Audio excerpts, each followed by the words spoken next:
Uh, well, I met with the family, and before practice, and he's going through some things in feel well, and I told him to stay home today, and I expect him to be back out here tomorrow. Is he considering a transfer? I don't know that he's considering. We had a discussion about all kinds of things, and Sam, and I've talked to a number of players since we've been back after the dead period, and I've been gone for 2 weeks. We had an official visit weekend. He's one of many players that I've talked to in the last 3 days, just about a lot of different issues. And like I said today, he's going through some personal things, and I told him to stay home today, and we'll talk tomorrow. What concerns has he or Kevin brought to you? I'm not going to go into specifics about that. I just like other players that I've discussed a lot of different things with.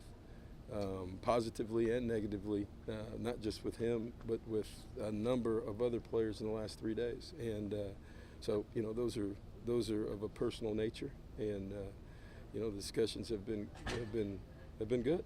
And so, like I said, I expect him to be out here tomorrow. Based on your communication with him, what was the reason behind Kyle Allen transferring? First of all, I want to wish Kyle the best. I think he and his family got together and made a decision which they thought was best for them. Obviously, we didn't agree with it, but this program is not about one person or one coach. So after those discussions, he wanted to leave. As I said, we didn't agree with it, but that's a decision that he made. And since that time, we granted him a release. Has the quarterback situation been mismanaged this year? I don't know that mismanaged is the word.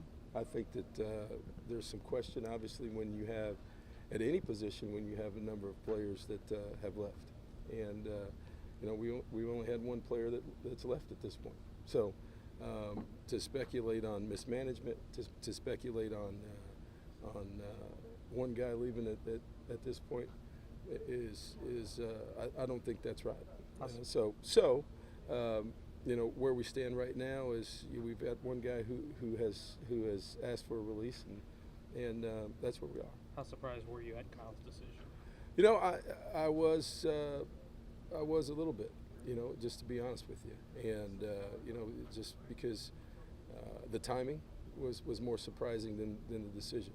It's never happened where that's happened before the end of the season. So the timing was more surprising than anything. Where are you at in evaluation? Your coaching staff, got to tell us everyone's staying or moving forward, or where are you at? Yeah, it's an ongoing process, and I've told you from the beginning that goes through the year and through the bowl game, and then I've been evaluating our staff the whole time. We've evaluated where we are. We've done some things very, very well. I think, and we've done some things not so well. I think offensively, we've struggled, and if there's anybody to blame, that's me. And just like the other things that have happened since we've been here, whether it's been on the field, off the field, defense, things that have been issues for us, we've addressed the problem, and for the most part, I think we've corrected those things. And I would say that's going to happen in this case. And so at the end of the season, we'll take a hard look at the body of work of the year, and then we'll make some decisions at that point. Last season, until the ball game or status quo? I said at the end of the season. Okay, just what I've said during the whole year. And so, as I said, those evaluations are ongoing. I'm not going to talk about that, up to this point. And as I said before, 2 or 3 weeks ago, that any decisions will be made at the end of that, after the bowl game. Last season, you made a change after the last regular season game. What makes this situation different? Every season's different, and every situation's different. And so last year was last year. There are a lot of things that took place that led to that decision. This year's this year. There's some other things that are factors. So without getting into them, every season's different. I know you mentioned you wouldn't say necessarily mismanaged, but you handle your quarterbacks a certain way throughout your career, not Sure. only playing one, sticking with them. Looking back, do you wish maybe you had stuck with that method this season? Hindsight's always 20/20. Particularly when things don't work out. When they do work out, it's never an issue. So whenever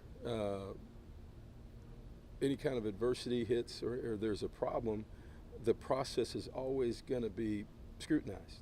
And so that's part of the evaluation in how you do things. So,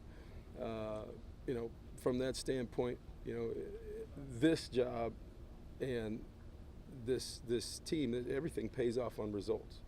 And if the results aren't what you're looking for, then you have to reevaluate the process in which you came to them. Does that make sense? Mm-hmm. And so from that, yeah, you have to reevaluate, the process and how things were done. But, like I said, hindsight's 20/20 and always will be.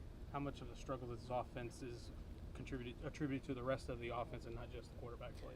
It's a lot of different things. And like I said, it's, production is what we're about. And the bottom line is not one person, not a coach, not this or that. It's about the production. What is the problem with the lack of production that we are used to having? And so that's where the evaluation process comes from. Does that make sense? Do you expect Kyler to start the bowl game? Yes, I do. And after Hupanack, who else do you have playing quarterback? Who would be after those two? Well, we've got nobody usually goes past 3 or 4. I guess we've had a couple other teams I've seen the last couple of weeks go to 4 or 5. I don't want that to happen. How about that? That's why we got practice. And just so you know, the way we've done things in the past, and we've been successful with them, is it's a 2-part process during bowl practice. Right now, we had practice last weekend before the dead period started. So this is the developmental phase. This is for the young guys, for the redshirt guys and the guys that don't play a lot. Today, really, the last 2 practices, today's and through the weekend. And we're working against ourselves, trying to develop our young players. We'll begin work on Louisville this weekend. So we've got today, really Thursday, Friday, Saturday, working against ourselves, developing our young players. And what we like to do is really basically get 2 weeks of work, 2 game weeks of preparation for our opponent, our bowl opponent. And we'll practice here up until the 22nd. So that'll give us 3 days of original Monday, Tuesday, Wednesday, our big work days against Louisville. And then we'll come back Christmas night, the 25th, and start back in for a whole another week against Louisville. So the bowl preparation for opponent, the real not serious, but the meat and potatoes of the bowl preparation starts this weekend. This right now is a developmental phase, and this is for those guys. How important is it to replace Allen's roster spot with a quarterback, be that a grad transfer that you'd call it from the high school? We'll cross that bridge when we get to it. Along those lines, have you thought about if Kyler is still here, how he would juggle baseball and spring practice? We've thought a little bit about it, and Would he be able to do we'll both? talk about that. Yeah, he'll be able to do both. You bet. We talked about that earlier. So that there's we've had discussions with baseball about that preliminary, but nothing set in stone. And whatever our schedule, we've got a spring practice schedule that's been set, and so we'll work from there. You said there won't be any changes as far as the coaching staff, or that the evaluation process is ongoing. Have there been any changes in responsibilities for the bowl game? Will Jake Spavital still be calling the plays? There hadn't been any changes for responsibilities at any position across the board. Have you lost confidence in your I have not offensive lost coach? confidence in anything. Does it look like I have? No, I have not. I don't know.